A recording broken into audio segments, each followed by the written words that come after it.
morts et de blessés.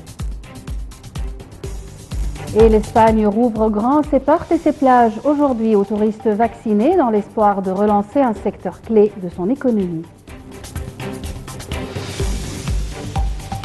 Le Premier ministre Mostafa Madboulia a tenu une réunion afin de suivre les projets mis en œuvre actuellement par l'autorité des nouvelles communautés urbaines au niveau des gouvernorats de la République. Madboulia a affirmé que la réunion a pour but d'examiner la situation exécutive de divers projets et le financement de ces projets à la lumière du suivi continu pour faire avancer le travail et accélérer ces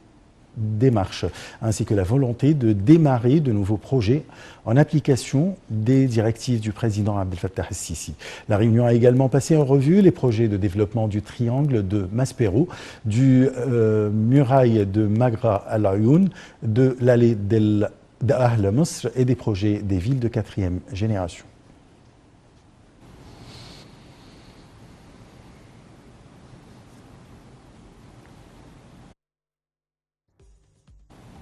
Le Conseil des députés, sous la présidence du conseiller Dr Hanafi Gebeli, a approuvé les projets de loi susceptibles d'accorder l'autorisation au ministre du Pétrole de signer un accord avec l'Organisation égyptienne du pétrole et la société BB Égypte pour l'exploration du pétrole et le développement de la région maritime du sud de Rereb au golfe de Suez. Le Parlement a aussi approuvé les projets de loi susceptibles d'accorder l'autorisation au ministre du Pétrole de signer un accord avec la compagnie Ganoub El Wadi et la compagnie nationale égyptienne pour découvrir et développer le pétrole pour le forage du pétrole au désert oriental.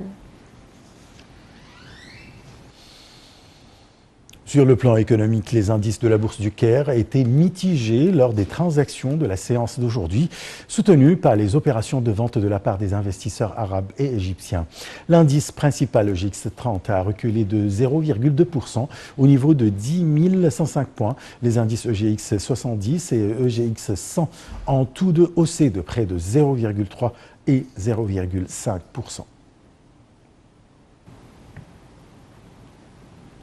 Le président du Parlement arabe, Adel Abdelrahman Al-Assoumi, accompagné d'une délégation, a effectué une visite à l'hôpital de l'Institut Nasser au Caire pour se rassurer sur les blessés palestiniens venus de la bande de Gaza qui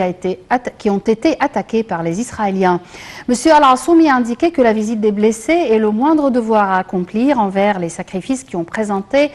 pour défendre leur territoire et obtenir leurs droits légitimes, dont au sommet l'établissement d'un État palestinien avec Jérusalem comme capitale. Le président du Parlement arabe a renouvelé ses remerciements et son appréciation aux grands efforts déployés par l'Égypte sous la direction du président Abdel Fattah el-Sisi pour présenter toutes les formes de soutien et de soins aux frères palestiniens. Une marche controversée de militants israéliens